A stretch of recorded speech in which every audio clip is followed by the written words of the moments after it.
I've been bugging all my friends to come play some Halo Infinite lately, but when my buddies do come and play some of the more casual big team modes, they often start mentioning that vehicles are super powerful. And that's because they are. But no matter how strong an item is in Halo Sandbox, it always comes with a strong counter. In this video, I'm going to quickly cover the most effective ways to shut down those pesky vehicles so that they'll just start driving off the map for you. There's actually 5 effective ways to counter vehicles, which are: number 1, to EMP the vehicle with a source of shock damage. Number 2 is to damage vehicles with grenades, most notably the plasma and spike grenade. Number 3 is by using specific power weapons. Number 4 is by hijacking the vehicle with the grapple hook. And finally, number 5, you can always fight fire with fire by using a vehicle of your own. And in reality, you'll most likely be using various combinations of the above for efficiency. Halo Infinite moved away from the plasma pistol being the vehicle EMP, and it is now done by shock damage. Shock damage could be dealt from the shock rifle, disruptor, dynamo grenades, and depending on the game type,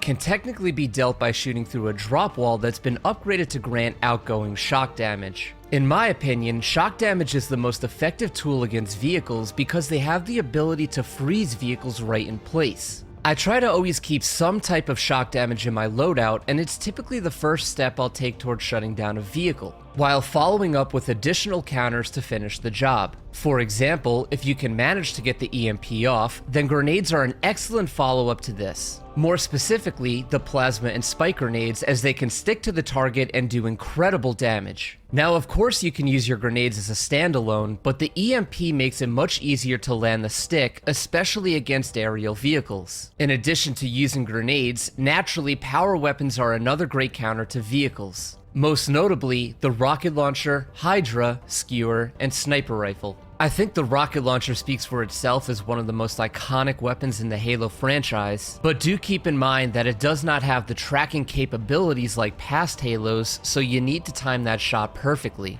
The power weapon that does come with tracking by default is the Hydra, and I think it's pretty underrated when it comes to vehicle shutdown. It has solid range and can track from a safe distance, so be sure to snag this thing and rapid fire it until the enemy vehicle blows up. The skewer is an obvious choice here since it's somewhat a recreation of the Spartan laser, so always be on the lookout for its spawn and try to control it throughout the match. And lastly, we have the sniper rifle for those with a skilled shot, but just note that it's only really effective against vehicles where the driver and passenger are exposed, such as the Warthog. Then there's the grapple hook, arguably the best and most fun way to counter a vehicle. If you're unaware, when grappling a vehicle, you will hijack the driver and take control for yourself. The problem is, you do have to get a little close, making it difficult to grapple aerial vehicles and the large behemoths like the tank and Wraith. Overall, I feel like it's great for shutting down ghosts, which can be a huge threat to your team. Look, sometimes you gotta simply fight fire with fire, and as you would imagine, a great way to shut down a vehicle is with one of your own. I will say there is a learning curve to vehicles in Halo, so if you are a novice, I do recommend loading up into a custom match to learn all of the controls and features. I hope this video helps you take out all the vehicles that are giving you a problem, and if you're looking for any other Halo advice, please ask away.